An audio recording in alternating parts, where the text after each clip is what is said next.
นั่นละอันนี้เว้าเท่านี้แหละเปรียบเทียบใส่เรื่องดูเตเต้ฆ่าคน5,000 คน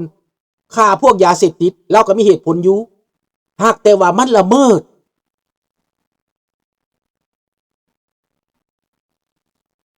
ใช่ไม่ได้รอไม่ได้รอที่พูดเนี่ยมันปลุกระดมคนอื่นคันว่าความจริงละเครียดแม่นบ่ถามลุงโพเนี่ยลุงโพเนี่ยเทียนให้คันว่าความจริงละเครียดเนาะ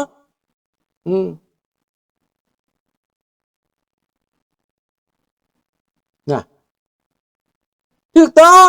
ทวงคืนสันติภาพทวงคืนสัญญาเชอแนลทวงคืนสัญญาเวียงจันทร์เท่านั้นทวงคืนคนที่ล่มที่ตายไปที่เขาเข็นขา5 วีหั่นน่ะย้อนตัวว่าสิได้สันติภาพหั่นน่ะตัวนี้เขาตายโลดเขาดิ้นบ่หลุดเขาดิ้นบ่หลุดตั้งแต่เขมรบ่ได้มีสัญญาได้เขมรน่ะเขมรแดงเขายึดโลดได้บ่ได้มีสัญญาได้เขายึดกรุงพนมเปญโลดได้เอาปืนเขาไปไล่ยิงโลดได้แต่ลาวเฮาบ่แม่นได้ลาวเฮานี่มันตกลงปรงใจด้วยกันได้กินน้ำสาบานวัดองค์ตื้อได้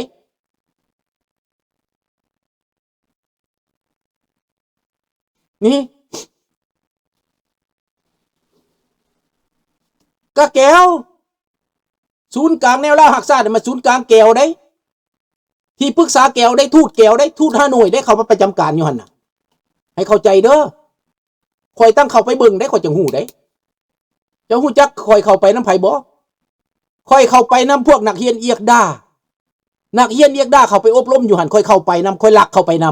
ำและคอยเห็นท่าแท้มันเบิดตั้งแต่อายุคอยยังน้อยพุ่น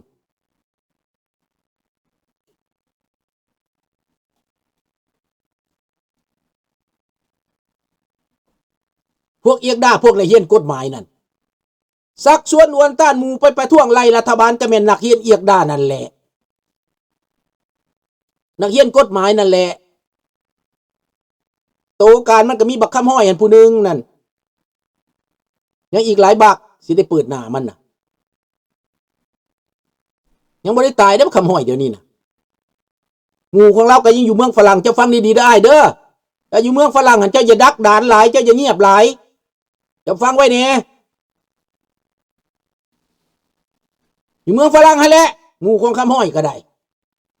ผิดพลาดแล้วก็แล่นไปอยู่จีนอยู่จีนบ่ได้ก็แล่นขึ้นมาลาวมีหยัง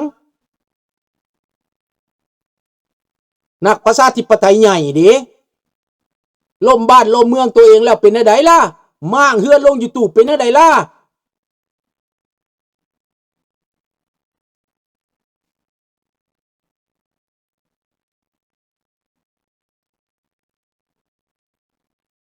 คำไพ่ก็อยู่ตรงโตเดี๋ยวนี้คำไพ่ย่านจนว่าขวัญเสียอยู่ในเฮือนก็หลอนเดี๋ยวนี้นะซ่องแต่ปองเยี่ยมย่านคนมาฆ่าคำไพ่ความผิดพลาดของคนน่ะโมเมนต์ธรรมดาเด้คำห้อยโมเมนต์กองแลอันลูกหลานก็ได้บ่จักฮอดคำห้อยคำห้อยเป็นหัวหน้านักศึกษาหัวหน้าประท้วงคนล้มรัฐบาลพระราชจักรลาวคำห้อยนั่น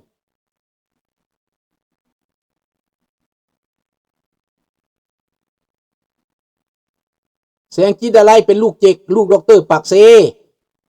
อันนั้นก็หัวหน้าประท้วงคือกันมากับมาพาสปอร์ตอยู่เมืองฝรั่งแล้วก็ย้ายมาอยู่อเมริกาแสงจิตอะไรนั่นอันนั้นก็พร้อมเขาคือกัน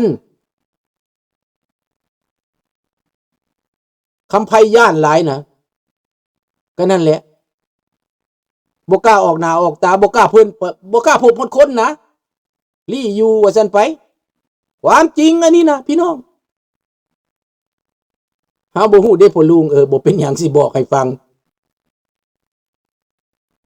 กองแรกก็เป็นกองแรกกองแรกก็เป็นเครื่องมือกองแรกเป็นทหารแม่นแต่กองแรกเป็นเครื่องมือไผเป็นเครื่องมือส่วนผู้มาสุมนาปั่นหัวให้เหตุการณ์ปฏิวัติให้มั่างกองทัพแห่งชาติที่แข็งแกร่งนั่นแตกแยกเป็น2ฝ่าย3ฝ่ายมันกองแลมั่างกองทัพแล้วเอาปืนไปให้ไผเอาปืนไปให้ลาวแดงอยู่ไสอยู่ทงให้หินพ้องข้าพเจ้าบ่ได้เจตนาไปทงให้หินแต่ได้ไปกองแลบังคับไป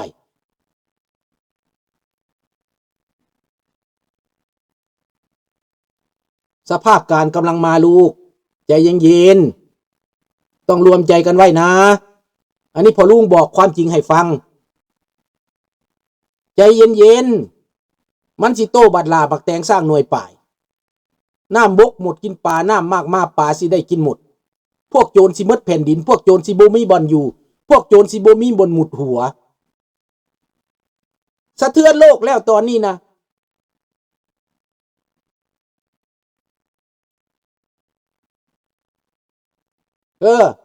สะเทือนโลกแล้วบักดูเต้ถูกจับนะมีน้องไล่กับหัวเย็นแลนไปหารัสเซียหวังว่ารัสเซียสิมาคุ้มกะลาหัวแต่อย่าลืมได้พวกภายข้านจักพวกกะเหรี่ยงจักพวกใดก็แล้วแต่พวก PDF เขาก็ต้องมีที่พึ่งแน่นอนพอเห็นคำไพเป็นสังกะรีอยู่ศูนย์อพยพหนองคายก็จังสั้นแหละจากผู้ยิ่งใหญ่ขับไล่รัฐบาลล้มล้างรัฐบาลกลายมาเป็นอพยพอยู่หนองคายแมนถูกเจ้าแดงยั่วเดือนสุนราชและกองแลเดือนสุนราชเกษณานายพลแจ้งไสยวงศ์พ่อของข้าพเจ้าลุงข้าพเจ้าถึงยั่วไปถึงเอาไปฮานอยพุ่นแต่ว่าพ่อของข้าพเจ้ากับลุงโตนกลับคืนมาได้มาเฮียนอเมริกาดังนั้นเรื่องเหล่านี้นะประชาชนลาวถ้าฮู้ความจริงแล้วเขารับบ่ได้ดอกตื่นเสียเถิดลูกเอ้ยหลานเอ้ยลุงเว้าความจริงเด้อขอให้พวกเจ้าตื่นสาอย่านอนหลับหลายนอนหลับมาโดนแล้ว50 ปีพวกเจ้าเกิดมาคันว่าประเทศลาวเป็นแบบนี้ไผจะจ่ายราคาไผจะเป็นผู้สูญเสียไผจะเป็นผู้เจ็บปวดแม่นพวกเจ้าเองลุงก็เจ็บปวดบ่เจ็บที่เขาเฮ็ดกับลูกกับหลานตัวเองเจ็บที่เขาข่มเหงซาดตัวเองเจ็บที่เขาเอาปุ้นซาดตัวเองเจ็บเหมือนกันแต่ว่าร่างกายของลุงสะดวกสบายมันแตกต่างกันอยู่บนนั้นลุงมาอยู่นี่เจ็บแต่ว่าหนีจากบ้านจากเกิดเมืองนอนแต่ว่าแนวอื่นลุงบ่ได้เจ็บผมไปซื้อหนังสืออนุสรณ์สมเด็จเจ้าพระสังฆราชลาวในราคา590 บาทเขียนดีมากครับขอบคุณมากครับเดี๋ยวจะเล่าให้ฟังลุงรู้จักว่าอัฐิพระสังฆราชลาวอยู่ที่ไหน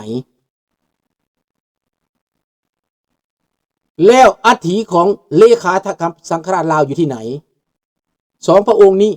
2 สมเด็จนี้อยู่ในการอุปถัมภ์ของพระบาทพระเจ้ามหาสิวิตรัชกาลที่ 9ให้ความอนุเคราะห์ในการวางพระเพลิงขอบพระคุณมากๆขอบพระคุณมากๆประเทศไทยอย่างน้อยเลขาพระสังฆราชกับพระสังฆราชลาวได้รับการดูแลเบิ่งแยงจากพระเจ้าอยู่หัวคนลาวบ่ฮู้ดอกพวกเจ้าบ่ฮู้ความจริงดอกค่อยนี่ฮู้จักความจริงค่อยไปเห็นแล้วเลขาพระสังฆราชซี่ใส่สุนทราข้าพเจ้าไปนอนอยู่เดือนหนึ่งน้ำเพิ่นฮู้จักบ่ผู้ใดฮู้จักเลขาพระสังฆราชบ่ที่โตนีมาขามน้ำของมานั่นมีไผฮู้จักบ่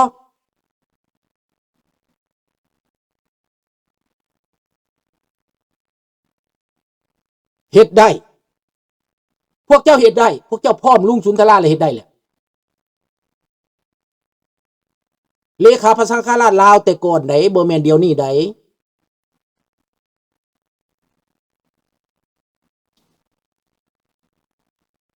สาธุฟันวัติสวังโสเลขาพระสังฆราชลาวที่เศรษฐีของ12 พันนาเอาเงินมาให้เป็น100 ล้านเพิ่นบ่เอาเพชรเอาพลอยมาให้เพิ่นบ่เอามหาเศรษฐีในกรุงเทพเอาเงินมาให้ลุงเห็นต่อหน้าต่อตาสิปลูกวัดให้เพิ่นในกรุงเทพอยากได้บ่อนใดเพิ่นสิปลูกให้เพิ่นบ่เอามันสิมาแข่งขันบารมีกันอยู่นี่เพิ่นบ่เอาเมื่อใดบ่ได้กลับบ้านกลับเมืองนั่งไปนั่งมาเห็นหยังเห็นรัฐมนตรีกระทรวงยุติธรรมกระทรวงวัฒนธรรมของลาวแดงมาเป็นคณะได้ 4-5 คนผุ่นมา มาอยากได้กระดูกพระสังฆราชไปเฮ็ดทาสอยู่เวียงจันทน์ปี1992ข้าพเจ้าอยู่นั่นข้าพเจ้าเป็นคนสืบน้ำรัฐมนตรีลาวแดงบ่บอกสื่อเป็นพอปานใดข้าพเจ้าสืบน้ำมันบูจักข้าพเจ้าค้านไปเฮ็ดเป็นเด็กน้อยนุ่งทรงขาสั้นเพิ่นก็ห้องว่าบักน้อยมึงมาอยู่นี่โดนแล้วบอกโอ้ยมาอยู่ได้หลายปีแล้วข้าพเจ้าก็ว่าจังซี่แหละมึงเป็นคนไสโอ้ยข้าพเจ้าเป็นคนขอนแก่นบ่ได้ว่าเป็นคนลาวเด้เป็นคนขอนแก่นมาเป็นสังกะลีดีหลายแล้วบักลาเพิ่นว่าซั่นเด้แท้อีพอมันนี่แหละกูนี่แหละ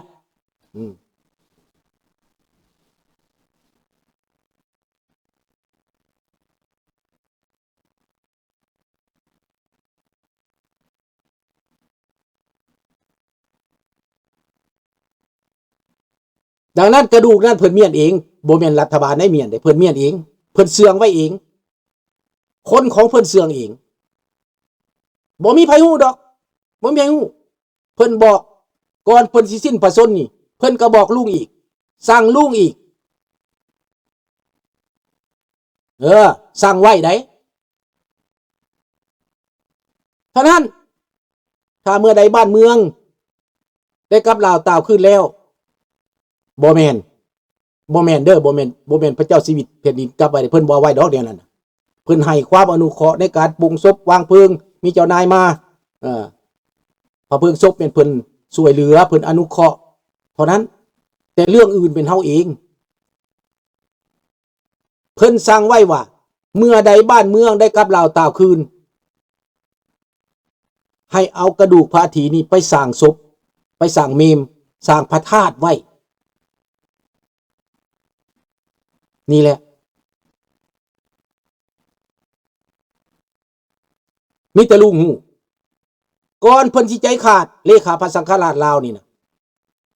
เพิ่นก็สั่งความไปนำลุงพาลุงไปเบิ่งนี่เด้อสุนทราเด้ออยู่นี่เด้อหักลุงได้ลุงนอนใต้บ่อนอนเพิ่นนั่นแหละเพิ่นก็กางมุ้งให้ญาติยุงครบเพิ่นบ่ใส่มุ้งเพิ่นบ่นอนมุ้งได้มากางมุ้งให้ข้าพเจ้าแต่เพิ่นบ่กางมุ้งเพิ่นนอนบ่กางมุ้งอัดประตูเข้าแล้วโลดมีแต่ข้าพเจ้าเลยไปนอนบ่อนเพิ่นได้นะหั่นน่ะเป็นเดือนเอาละเว้าเท่านี้ให้ฟังเนาะสิเข้าใจว่าแม่นหยังคำไพเป็นหัวหน้าประท้วงอยู่เซโดนถ้าสำเร็จทางแนวลาวจะให้สั้นเป็นนายพลเป็นนายพันแต่สำเร็จแล้วเฮ็ดอยู่ห้องการแขวงแต่บ่ได้สั้นซ้ำคำเว้ากับคำไพว่าย่านหยังในเลือดเข้มกว่ากากันว่าซั่นเด้คำตายแท้บ่ลุงก็มีคนอยู่นี่เนี่ยว่าตายลุงก็หลายเทื่อแล้วว่าตายแต่มันบ่ตายแต่มันก็บ่อยู่ค้ำฟ้าดอกบ่ตายมันก็ลิ้นขี่แล้วมันเป็นเวรเป็นกรรมแล้วเอาล่ะพี่น้องเว้ามื้อนี้ประเด็นของเฮามันสิกลายเวลายังอีกน้อยเดียวนึงเว้าเรื่องว่าเผด็จการในเอเชียนี่เดือดร้อนแล้วต่อไปก็แม่นมินออนไลน์ต่อไปก็แม่นคำไตและสอนไซและทองลุนขึ้นศาลโลกพี่น้องขึ้นศาลโลกเขมรก็ขึ้นแล้วยังตั้งแต่ลาวประเทศแก้วนี่เขาบ่ได้เฮ็ดหุ้นแห้งกันได้เขาบ่นี่มีเรื่องฟ้องร้องกันหลายได้แก้วได้แต่ลาวนี่เฮ็ดกันนี่นะประเทศที่ว่าเซ็นสัญญาสงบศึกกันแล้วตกลงกันแล้วยังเอากันไปฆ่าอยู่นี่แม่นลาวปฏิเสธดิ้นบุรุษอันนี้นะเอาละเรื่องนี้ดูเตเต้ถือกันศาลโลกแล้วจับแล้วอันนี้ข้าพเจ้าก็เห็นดีนำลูกจูเนียร์มาโกสจูเนียร์เห็นบ่ล่ะต่อไปก็จะเป็นมินออนไลน์ต่อไปก็สิมีอีกหลายคนในเอเชียนี่มันจะไปขึ้นศาลโลกมีนี่แหละมันฆ่าคนฆ่าลูกฆ่าหลานมาเท่าทุกวัน